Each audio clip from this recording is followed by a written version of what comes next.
Subscribe করতে ভুলবেন না আমাদের চ্যানেলটি ডাটার রান্নাঘর।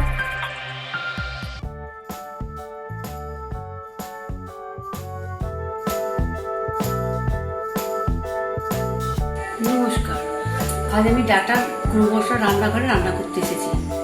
আমি আজকে ঝিনুক খাজা তৈরি করব। এবার যদিও আমি সব ডাটার গুঁড়ো মশলাই ব্যবহার করে থাকি, কিন্তু আজ আমি করছি রথের উপলক্ষ বলে আমি ঝিনুক খাজা তৈরি করব। তার কী উপকরণ লাগছে এবার আপনাদের বলি। প্রথমত কিছু পরিমাণ ময়দা লাগে, সেই ময়দাটাকে আমি শুধু জল দিয়ে মেখে এরকম ছটার মতো গুছি করে রেখে দিয়েছি আগে থেকে।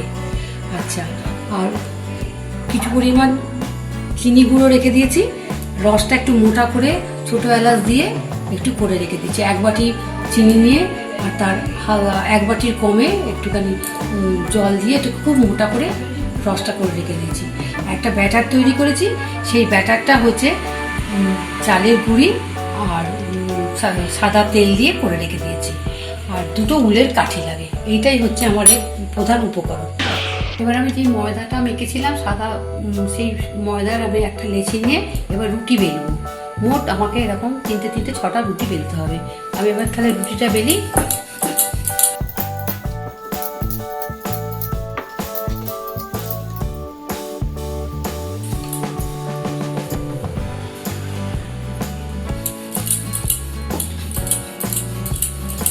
এই পরপর এই রুটিটা বেলে এক একটা রুটির উপরে ওই আমি যে ব্যাটারটা তৈরি করেছি ওই ব্যাটারটা লাগাবো। ঠিক এক পিঠ করে লাগাতে হবে।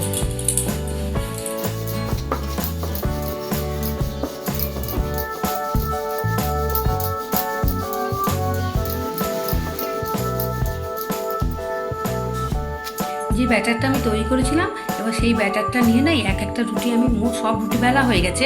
এবার এক একটা রুটির উপর এইরকমভাবে লাগাচ্ছি। মোট 4টে রুটি পরপর লাগাবো, লাগিয়ে তারপরে আবার গুটিয়ে আবার ছুরি দিয়ে কাটবো। সেটা আমি পরে আপনাদের আবার দেখাচ্ছি। ওই যে রুটিগুলো বেললাম আমি, এবার এই এক একটা রুটিকে নিয়ে মোট এরকম করে করে ব্যাটার লাগিয়েছি। একটা, দুটো আর এই তিনটে রুটিকে পরপর এরকম করে ব্যাটার লাগিয়ে এরকম একসাথে করলাম। এবার তিনটেকে ধরে একসাথে এরকম করে গোটাতে হবে।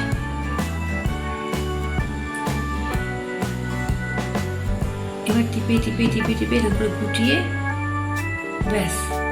আর এই দুটো ধার পাশ দুটোকে খালি একটু কেটে অল্প করে বাদ দিতে হবে।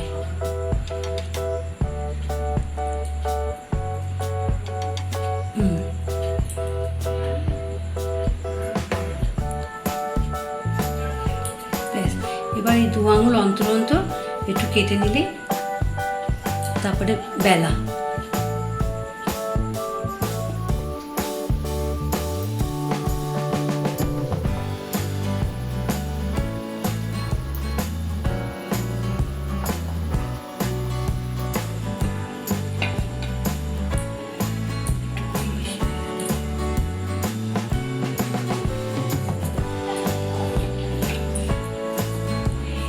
এবার ধরে ধরে লম্বা লম্বা করে বেলতে হবে, হালকা চাপ দিয়ে, বেশি জোরে চাপ দিতে হবে না।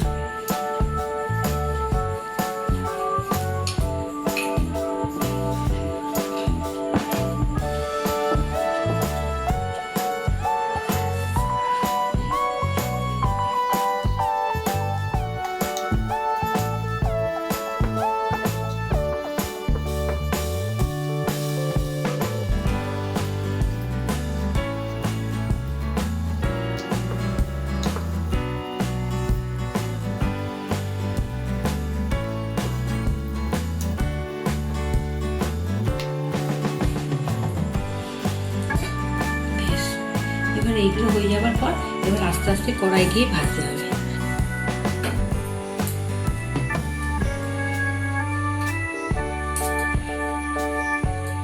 তেলটা আমার গরম হয়ে গেছে।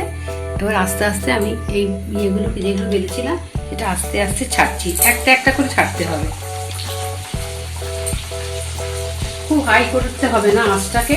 আঁচটাকে এরকম নিচুতেই রাখতে হবে, কম আঁচ করে রাখতে হবে।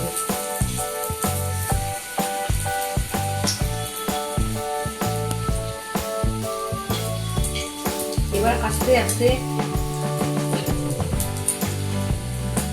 এরকম খুব সাইজ করে ধরে এরকম করে খুলে খুলে দিতে হবে প্যাকেটটা।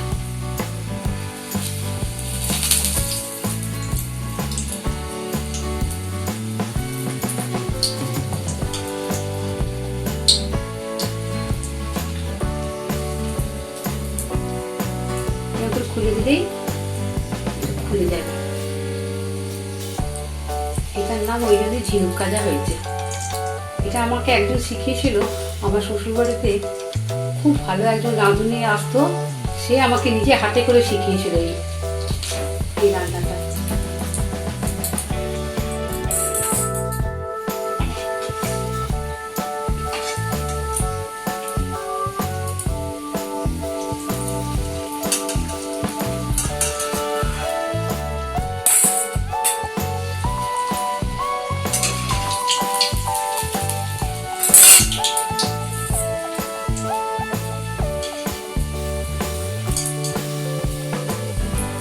দুটো হাত ব্যবহার করতে হবে। এবার দিয়ে নিয়ে আবার এবার দিয়ে এটাকে ঢুকিয়ে এরকম করে খুললেই পুরো খুলে যাবে। খাজা অনেক রকমের হয়, এই খাজাটা একটু আলাদা। এটা খুব কটকটে মিষ্টি হবে না, হালকা মিষ্টি হবে। এটাকে করে অনেকদিন রাখা যায়, আর রসটা যখন মানুষ খাবে তখন রসে আবার ডোবাতে হয়, ডুবিয়ে তখন পরিবেশন করতে হয়।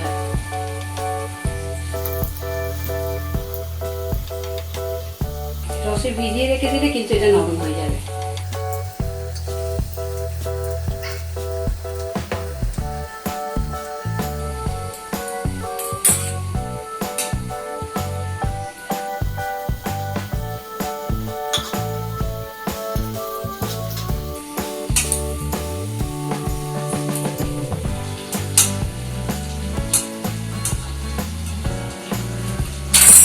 খাজাগুলোকে তেলে ভেজে এই অবস্থাটা এখন হলো। এবার এগুলোকে আস্তে আস্তে আমি রসে ডোবাবো, সেটাই আমি দেখাচ্ছি। এটা বেশিক্ষণ রসে কিন্তু রাখা উচিত নয়, এটা বেশ রসটা মোটা মতো হবে।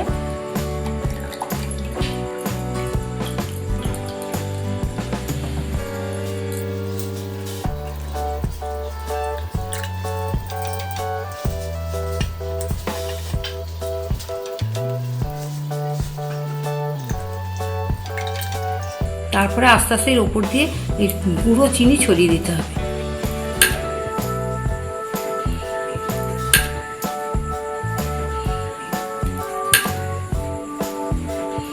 সবাইকে রসে ফেলা হয়ে গেছে। এবার আস্তে আস্তে এই গুঁড়ো চিনিগুলো একটু উপরে ছড়িয়ে দিতে হবে।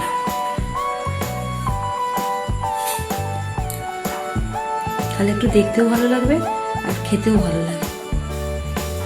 এটা যখনই করে রাখা হবে তারপরে সঙ্গে সঙ্গে এটা রসে ডুবিয়ে তারপরে লোককে দিলেই ভালো, কিন্তু রসে ফেলে বেশিক্ষণ রাখলে তাহলে আর অতটা সুন্দর মজমজে থাকবে না, সেটা একটুখানি একটু ভিজে ভিজে হয়ে যাবে। ব্যাস হয়ে গেল। এবার আপনারা পরিবেশন করুন লোককে, যদি ভালো লাগে তাহলে আমাকে একটুখানি পছন্দ করে ভোট দেবেন। আপনি কি হতে চান ডাটার রান্নাঘরের সদস্য?